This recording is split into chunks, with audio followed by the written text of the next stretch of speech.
같이 있는 교회 설립 예배를 드릴 때 그때 그 진민석 담임 목사님의 설교를 듣다가 제가 깨달음이라기보다는 가슴을 약간 울리는 그런 말씀이 있었어요. 그러니까 사람들이 진민석 목사님께 왜 교회를 설립을 하느냐, 개척교회가 지금 많이 있는데 왜 해야 하느냐.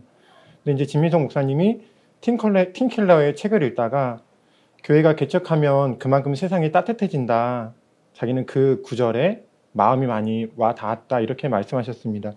제가 이 말씀을 듣다가 이 설교를 듣다가 아 그렇구나라는 생각이 들었습니다.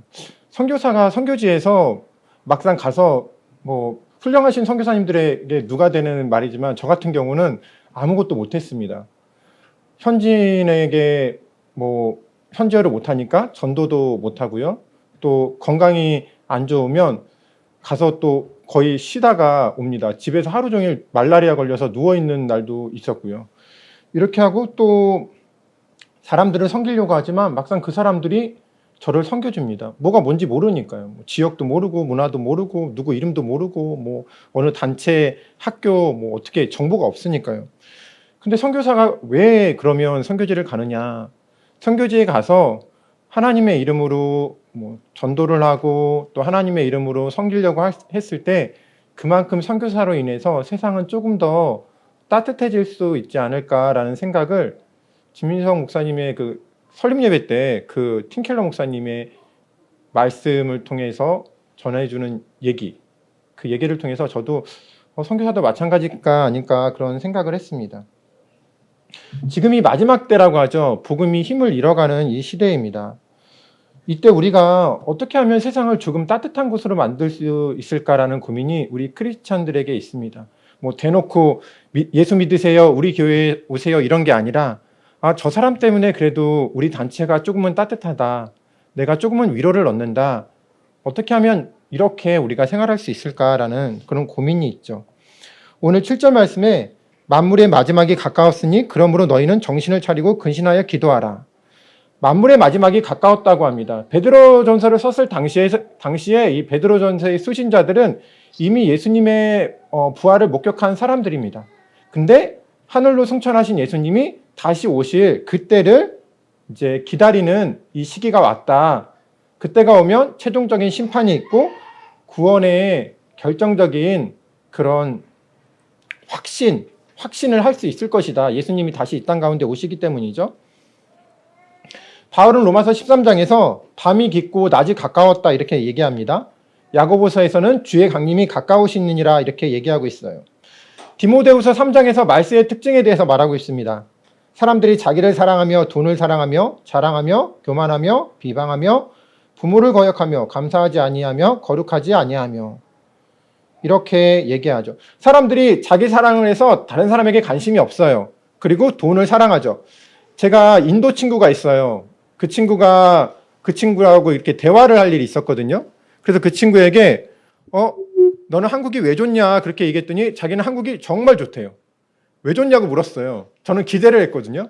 근데 그 친구가 자기 인도 마을에서는 그 마을에 다 가족들이 있고 다 친척들이래요. 그래서 누구 한 사람 싸우거나 누가 쓰러져 있으면 다 마을 사람들이 와가지고 참견을 한다는 거예요. 이건 네가 잘못했고 이건 네가 잘못했고 빨리 치료를 해야 되고 뭐 이런 분위기래요.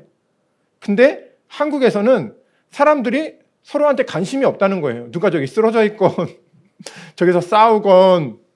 그래서 자기가 무슨 행동을 했을 때 사람들이 간섭하고 뭐라고 했는데 한국에 오니까 아무도 자기한테 뭐라고 안 해서 너무 좋다는 거예요. 저는 이 얘기를 듣고 얼굴이 약간 화끈거렸어요. 왜일까? 한국에서 3, 4년 산 저 인도 친구에게도 한국 사람들이 상대방에 대해서 관심이 없고 상대방에 대해서 개입하기 싫어하는구나. 그거를 인도 친구가 아는구나라는 생각이 들었죠. 그래서 저는 조금 슬퍼졌던 것 같아요. 오늘 요한계시록에서 말세의 특징을 얘기하면서 뭐라 그러냐? 적 그리스도가 나타난다고 합니다.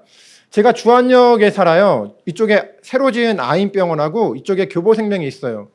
거기 수요일 날 도서관 가면서 거기를 지나쳤는데 오전에는 아줌마들이 교회 이제 인식 개선, 교회에 대해서 인식해서 설문조사를 한다고 다가와요. 그래서 도서관이 끝나고 다시 이제 오후 5시쯤에 가는데 청년들이 10명이 나와 있고 거기에 무슨 시온앱의 신천지 뭐 1만 명 수료 그런 게 써 있는 거예요. 저는 그걸 보면서 좀 답답했어요. 아니, 우리 청년들은 다 어디로 갔나? 더군다나 수요일 5시에 거기서 청년들이 10명이 나와 있는 것 자체가 저한테는 신기했죠. 한편으로는 화가 났어요.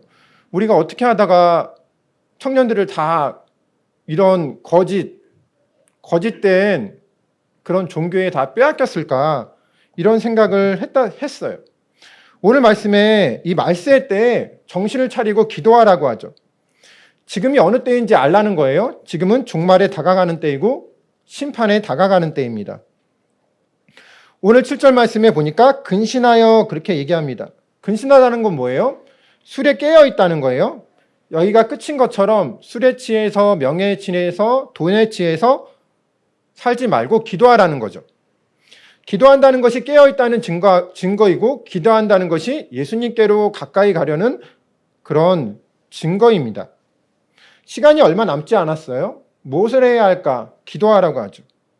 제가 선교 나갈 날이 얼마 남지 않았는데 아내가 불안하다는 거예요. 왜 불안해? 그랬더니 후원자가 없어서 비자가 없어서 잠비아 안전 때문에 걱정되는 게 아니라 저희 가정이 선교를 나가는데 기도가 없다는 거예요. 선교지에서 어떤 영적 싸움이 일어날지 모르고 무슨 일이 생길지 모르는데 우리 가정에 기도가 없어서 아내가 걱정이 된다는 거예요. 저보다 더 사역자 같죠. 이 시대에 사람들이 무엇에 관심이 있는지 우리는 잘 알고 있죠. 하지만 이 마지막 때에 누군가는 깨어서 기도해야 한다고 오늘 성경 말씀이 얘기하고 있습니다. 8절 말씀에 무엇보다도 뜨겁게 서로 사랑할지니 사랑은 허다한 죄를 덮느니라. 사랑이 내가 기도하고 있다는 그런 결과이고 증거죠. 종말을 아는 지혜의 실천이 사랑이에요.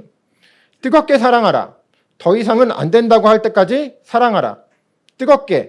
뜨겁게는 팽팽하게 이렇게 팔이 늘어졌다는 거죠. 손을 뻗치되 더 이상 뻗칠 수 없을 때까지 사랑하라는 거예요. 그러니까 사랑할 수 없는 상태에서 최대한대로 사랑하라는 거죠. 나의 마음의 상처에 불구하고 사랑하라. 손해에도 불구하고 사랑하라. 상처받지 않은 것처럼 그렇게 사랑하라는 거예요. 이 기준이 어디서 오는가? 예수님이죠. 새 계명을 너희에게 주노니 서로 사랑하라. 내가 너희를 사랑한 것 같이 너희도 서로 사랑하라. 너희가 서로 사랑하면 이로써 모든 사람이 너희가 내 제자인 줄 알리라. 어떤 사람이 제자라고 하죠? 사랑하는 사람이 제자라고 하는 거예요. 어떻게 해요? 예수님께서 우리를 사랑하신 것처럼 사랑해야지 제자라는 거예요. 내 기준으로 사랑해서 제자가 아니라 예수님의 기준으로 상대방을 사랑해서 제자라는 거죠. 저는 선교지에서 이중적인 마음이 항상 들었어요. 어떤 마음일까요? 어떻게 하면 내가 잠비아 영혼들을 더 사랑할 수 있을까라는 고민이 있죠. 한편으로는 내가 선교 와서 후원도 받고 기도도 받고 하니까 의무적으로 이 사람들한테 친절히 대하고 날씨는 덥고 언어는 안 되고 사람들은 막 맨발로 다니고 하는데 그래서 내가 이거를 책임감으로 하는 건 아닌가라는 그런 생각이 있죠. 한편으로는 아니야, 그래도 나는 예수님의 십자가의 사랑이 너무 귀해서 이 사랑을 흘려보내려고 발버둥을 치는 거야. 이런 생각이 또 있어요. 이 두 가지 생각이 애매하게 제가 어느 지점에 있는지 모를 때가 있어요. 선교사로서 저는 항상 이런 그 사랑의 동기에 대한 고민들이 있었습니다. 여러분은 어떤 마음으로 사랑을 베푸시나요? 자녀에게, 또 이웃 사람에게, 또 내 자신에게, 내 남편에게 어떻게 사랑을 베푸시나요? 예수님께서 우리를 어떻게 사랑하시는지 성경에 나와 있습니다. 출애굽기 21장 32절에 보니까 토가 만일 남종이나 여종을 받으면 소임자가 은 30세겔을 그의 상전에게 줄 것이요 소는 돌로 쳐서 죽일지니라. 은 30세겔을 여종이나 남종이 다쳤을 때 은 30세겔로 보상을 하라는 거예요. 죽었을 때. 근데 내가 예수를 너희에게 넘겨주리니 얼마나 주려느냐 하니 그들이 은 30을 달아주거늘. 마태복음 26장 15절에 보니까 예수님이 은 30에 팔렸다는 거예요. 그러니까 종의 몸값, 어떤 사람의 소가 누군가를 받았을 때 내는 그 몸값, 은 30세겔에 예수님이 팔려서 십자가를 지셨다는 거예요. 종이 되셨죠. 그러니까 종의 가치로 예수님이 폄하를 당하셨어요. 이 사랑, 예수님이 더 이상은 안 된다고 할 때까지 종이 되어서 우리를 사랑하셨다는 거죠. 네가 헌옷을 입든지 새 옷을 입든지, 네가 어느 대학을 나왔든지, 네가 결혼을 했든지 못했든지, 밥을 못 먹었든지 못 먹었든지 못 먹었든지, 수고하고 무거운 짐진 자들아 다 내게로 오라. 내가 너희를 쉬게 하리라. 누구든지 목 마르거든 내게로 와서 마셔라. 예수님이 우리를 사랑하세요. 사랑하시되 누구나 조건과 상관없이 누구나 오라는 거죠. 예수님이 잡히시던 전날 밤에도 우리를 사랑하시죠. 유월절 전에 예수께서 자기가 세상을 떠나 아버지께로 돌아가실 때가 이른 줄 아시고 세상에 있는 자기 사람들을 사랑하시되 끝까지 사랑하시느니라. 끝까지 사랑하셨다는 거예요. 돌아가시기 전날에도 사랑을 베푸셨다는 거예요. 이것이 십자가의 사랑이죠. 허다한 죄를 덮는 사랑이에요. 오늘 8절 말씀에, 4장 8절 말씀에 끝절에 보니까 죄를 덮는다고 나와요. 이게 그냥 넘어가라는 의미가 아니에요. 제사를 드릴 때 구약에서는 어떻게 해요? 제물을 잡아서 조각을 내서 피를 흘리고 위로 이렇게 올리죠. 근데 제사의 제물을 드릴 때 그 죄인의 피가 그 안에 같이 있다는 의미예요. 그래서 제사의 제물의 피로 그 죄인의 피를 대신하는 거예요. 우리의 죄가 사하여질 때 예수님의 흘리신 보혈의 피가 같이 제물로 드려졌다는 거예요. 누군가의 죄를 덮을 때 예수님의 보혈이 거기에 있어야 해요. 내가 인격이 되니까 너 죄 용서해 줄게. 그런 의미가 아니라는 거죠. 너는 나랑 이익관계에 있고 나보다 직급이 높아서 내가 너를 용서 안 하면 네가 나를 어떻게 할지 모르니까 내가 너 용서해 줄게. 이런 의미가 아니라는 거예요. 예수님께서 십자가의 죄로 나를 사하여 주셨기 때문에 그 사랑으로 내가 너를 용서해 줄게. 이렇게 간다는 거죠. 하지만 이 덮는 거에는 회개가 있어요. 가늠한 여인이 현장에서 잡혔습니다. 사람들이 말하죠. 모세의 율법에 의하면 가늠한 여인을 돌로 치라고 했습니다. 예수님 어떻게 할까요? 예수님께서 무엇이라고 하세요? 죄 없는 자가 돌로 치라. 죄를 덮어주시죠. 그런데 예수님과 가늠한 여인 둘만 있을 때 이렇게 말씀하세요. 가서는 다시는 죄를 짓지 말아라. 잘못된 행동을 수정해 주세요. 덮는다는 게 단순히 잘했다, 그냥 지나간다는 의미가 아니라는 거예요. 사랑 안에는 진리가 있다는 거죠. 오직 사랑 안에서 진리를 말하라는 거예요. 에베소서 4장 15절에 말씀하시죠. 진리가 없는 사랑이 옳지가 않아요. 이 마지막 때에 진리가 있는 사랑으로 상대방을 사랑해야 된다는 거예요.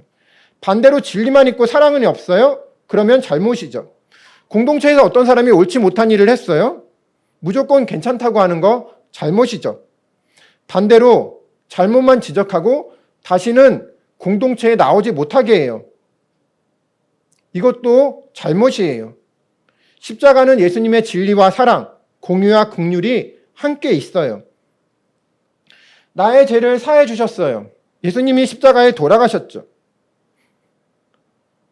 예수님이 십자가에 나의 죄를 사해 주신 건 예수님의 뭐예요? 사랑이죠. 긍휼이에요. 하지만 대신 공의가 있죠. 예수님의 피가 우리의 죄를 대신하셨어요. 그래서 십자가에 달려 돌아가셨어요. 오늘 말씀에 마지막 때에 어떤 사람이 나와요? 세상의 끝을 알고 지금에 취하지 않는 사람, 더 이상 안 된다고 할 때까지 사랑하는 사람, 한 사람의 죄를 덮어주되 옳은 길로 인도해 줄 수 있는 사람이 이 마지막 때에 필요한 사람이에요. 오늘 4장 9절 말씀 같이 읽어보도록 하겠습니다. 4장 9절 말씀 같이 읽어보실게요. 시작. 서로 대접하기를 원망 없이 하고. 예수님의 사랑을 실천하는 구체적인 방법이 마지막 때에 무엇이래요? 서로 대접하기를 원망 없이 하라고 합니다.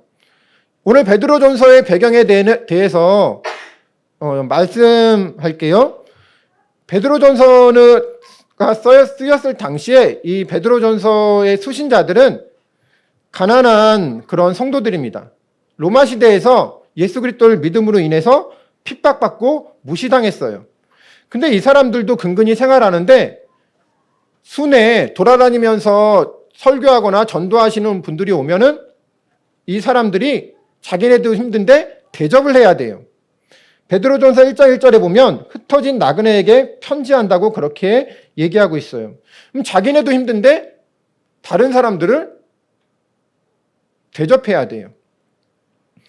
너는 이방 나그네를 압제하지 말며 그들을 학대하지 말라. 너희도 애굽 땅에서 나그네였습니다. 출애굽기 22장 21절에 말씀하시죠. 너희도 나그네인 걸 알고 너희도 나그네이기 때문에 베드로전서 수신자들에게 순회 선교자, 순회 설교자, 순회 전도자들을 원망 없이 불평 없이 대접하라고 하죠. 그리고 너희 조상들도 애굽에서 나그네였다 이렇게 말하고 있습니다. 제가 얼마 전에 이집트 선교사님을 만났어요. 제가 8살 때 서울로 이사 왔을 때 저를 처음으로 맞아주신 주일학교 선생님이세요. 그때 20살이셨는데 예멘에서 8년 사역하시고 다시 지금도 이집트에서 예멘 난민들을 위해서 사역하세요. 그러니까 뭐 20년 넘게 거의 30년을 선교사로만 살아오신 분이죠. 근데 제가 선생님께 물었어요. 선생님, 선교사의 제일 중요한 덕목이 뭐예요? 그러니까 선생님이 이렇게 말씀하시죠. 현지인들을 respect, 그러니까 존경해야 된다, 존중해야 된다. 이게 선교사로서 제일 중요한 덕목이다. 이렇게 얘기하셨어요. 저는 이 말씀을 듣고 주사를 맞은 것처럼 따끔거렸어요. 선교사가 선교를 나갔을 때 뭐 그런 마음이 있을 수 있죠. 그 사람들이 나를 무시하면 어이없네. 나 한국에서 대학원까지 나가고 니네가 쓰는 저기 LG, 삼성 우리나라 거고 이런 생각 할 수 있죠. 너 니네 나라 아무것도 없잖아.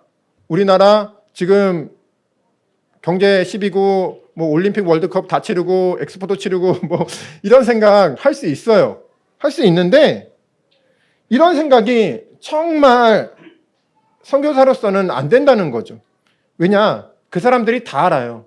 그리고 우리도 이런 생각할 수 있어요. 우리 가난했을 때 독일에 강부들과 간호사들 갔죠? 우리 일제시대 말기에 하와이로 수많은 사람들이 하와이 농장으로 갔습니다. 중동붐이 일었을 때 우리 아버지들은 사우디아라비아, 아랍으로 갔었어요.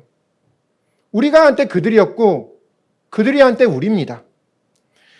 이 마음이 예수님이 주신 마음이 아니라는 거예요. 제자들의 발을 씻기셨던 예수님의 마음은 아니라는 거죠. 십자가에 돌아가신 예수님의 마음은 아니라는 거예요. 제가 일방적으로 현지인을 섬기는 게 아니에요. 오늘 말씀해 보니까 9절 말씀해 보니까 서로 사랑한다고 그렇게 나와 있어요. 현지인들이 저를 엄청나게 대접해 주죠. 제가 더럽다고 버린 옷을 주워가지고 빨아서 빨래줄에 넣은 다음에 개어서 저한테 갖고 와요. 제가 말라리아 걸려서 하루 종일 천장만 보고 누워있는데 옥수수라는 치마, 현지 음식을 가져와서 제 머리맡에 놔줘요. 그러니까 저는 선교사로서 내가 너한테 베풀러 갔어 이렇게 생각하지만 절대 그렇게 될 수가 없다는 거예요. 그 사람들의 섬김이 때로는 제가 현지인들을 섬기는 것보다 훨씬 더 크고 마음을 울려요. 우리가 이 마지막 때에 어떤 사람이 되어야 할까? 나에게 온 사람을 하나님의 선물로 대해야 하죠. 예수님은 가장 작은 자에게 하는 게 나에게 하는 것이라고 했습니다. 가난한 자를 불쌍히 여기는 것은 여호와께 꾸어드리는 거라고 그렇게 말씀했어요.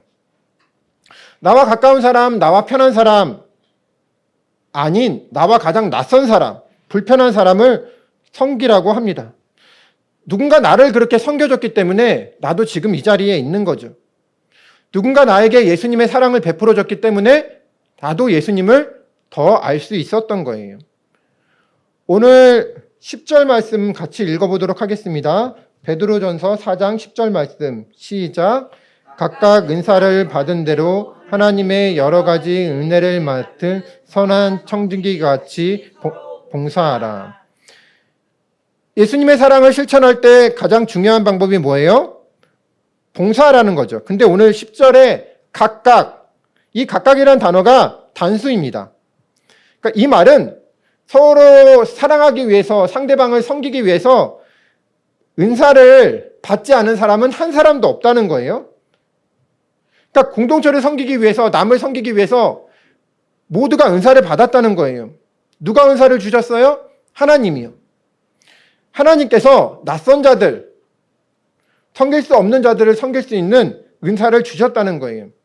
그래서 우리 모두가 그리스도의 몸, 교회를 이뤄갈 수 있다는 거죠. 현지인과 선교사, 목회자와 교인, 사장과 노동자. 노동자란 표현이 좀 이상할 수도 있지만 어쨌든 사장과 회사원 같이 간다는 거죠. 선교의 사역도 마찬가지예요. 하나님께서 은사를 주셨어요. 제가 좀 가장되게 얘기하면 여러분이 선교지에 나가서 섬길 수 있는 은사를 다 주셨다는 거예요. 이미 가지고 있다는 거예요. 교회를 섬길 수 있는 은사도 이미 있죠. 저희 아내가 선교단체에서 10년 사역하고 또 선교사로 중국에 2년, 탄자니아에 3년 6개월을 다녀왔습니다. 아내가 원래 선교사가 생각이 없었어요. 대학을 식품영양과를 졸업하고 미얀마로 단기 선교를 갔어요. 그때 당시 식품영양학과를 나온 아내는 뭘 해야 될지 몰랐죠. 그곳에서 미얀마 사람들의 영양 환경 개선 활동을 했어요. 잘은 모르지만 빈민지역 주민들을 대상으로 위생교육을 하고 신체 계측, 키, 몸무게 그런 거 재고 혈당 체크하는 단순한 일이었어요. 그런데 혈당 체크를 하기 전에 현지 선교사님이 조심해야 된다. 이 사람들 중에 누군가는 에이즈에 걸려있기 때문에 각별히 주의해야 된다. 그래서 장갑을 끼고 조심하게 해라. 그렇게 얘기해서 아내가 되게 긴장을 하면서 하루 종일 단순한 혈당 체크 했다는 거예요. 근데 끝나갈 때쯤에 한 할머니가 와서 울면서 아내에게 뭐라고 얘기해야 돼요. 그래서 아내는 내가 뭐 잘못했나? 이런 생각을 했죠.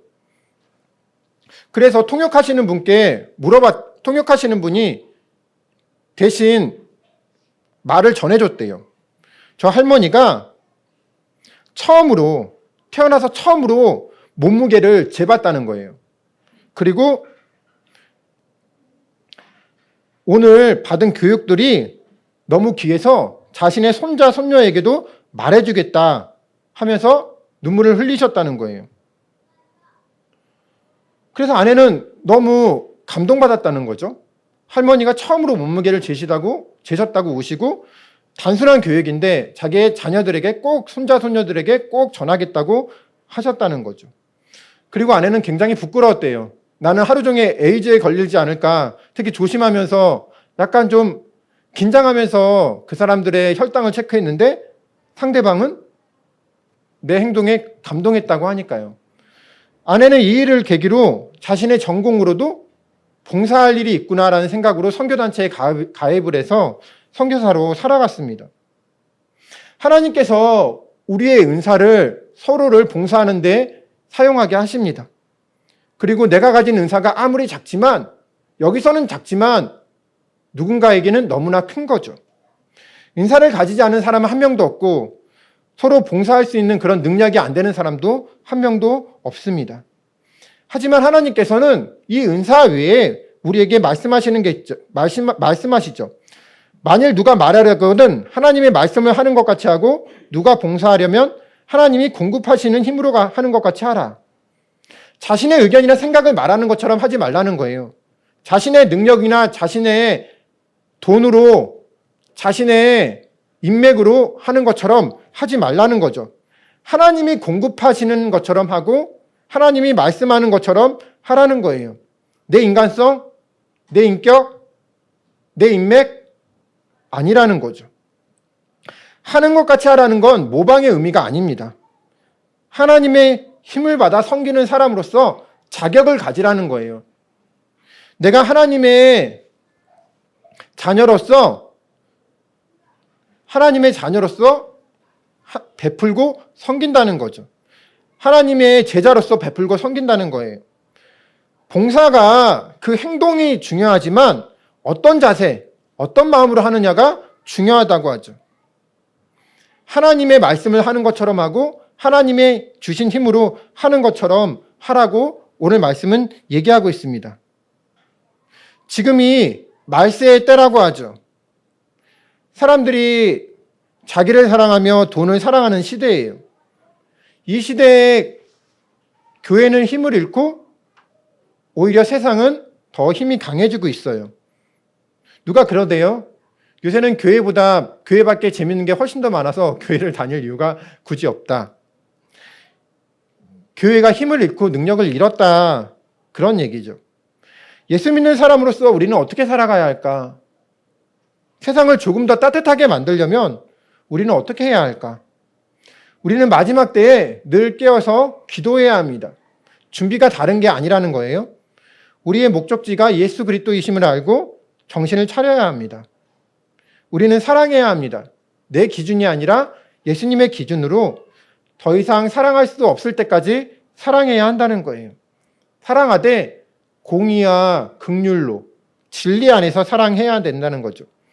우리도 나그네였음을 알고 원망 없이 죽게 하듯 서로 대접해야 합니다. 나의 힘이 아닌 하나님이 공급해 주시는 힘으로 하고 하나님의 말씀을 하는 것처럼 해야 합니다. 그러면 세상이 조금 더 따뜻해질 수 있습니다. 저와 여러분이 세상을 따뜻하게 만들 사명과 은사가 이미 있습니다. 하나님이 이미 우리에게 주셨고 우리도 이미 다른 사람들을 통해서 이것들을 경험했어요. 이 마지막 때에 선한 청지기로서 살아가야 하는데 우리에게 필요한 것이 무엇인가? 어쩜 그것이 우리 자신 스스로 이미 다 알고 있을지 모릅니다. 하지만 여러분이 이 마지막 때에 기도하고 또 누군가를 끝까지 사랑하고 또 무슨 말을 하든지 하나님이 주시는 힘으로 하고 무슨 일을 하든지 죽게 하듯 한다면 이것이 이미 선교이고 이것이 이미 전도입니다. 전도라고 해서 나가서 복음을 전하는 그것이 아니라 우리의 삶 전체가 우리의 모든 행동, 모든 말, 우리의 눈빛, 우리의 표정 하나 자체가 다 전도라는 거예요.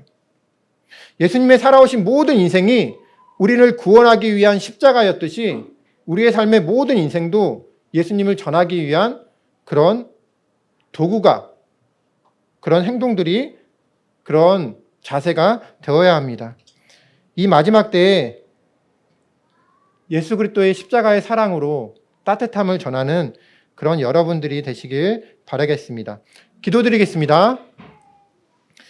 하나님 아버지 감사드립니다. 지금 마지막 때에 선한 청지기로서 살아가라고 말씀하십니다. 마지막 때에 세상 사람들과 분별되게 깨어 있어서 늘 기도하라고 말씀하십니다. 특별히 사랑하되 예수님의 기준으로, 예수님의 사랑으로 사랑할 수 없는 사람을 끝까지 사랑하라고 말씀하십니다. 특별히 진리 안에서 사랑하라고 말씀하십니다. 공의와 긍휼과 또 정의로 사랑하라고 말씀하십니다. 특별히 봉사하되 서로 봉사하라고 하고 또 하나님이 주시는 힘으로 또 하나님께서 말씀하시는 것처럼 그렇게 서로 봉사하고 섬기라고 하십니다. 예수님, 하나님, 우리가 그리스도의 십자가를 통해서 세상을 조금 더 따뜻하게 만들 수 있는 그런 모든 사람들이 될 수 있도록 인도하여 주시옵소서. 특별히 교회에서가 아니라 우리의 삶 전체를 주님을 향한 그런 주님을 전도하는 그런 모습으로 주님께 드릴 수 있도록 인도하여 주시옵소서. 감사드리며 예수 그리스도 이름으로 기도드립니다. 아멘.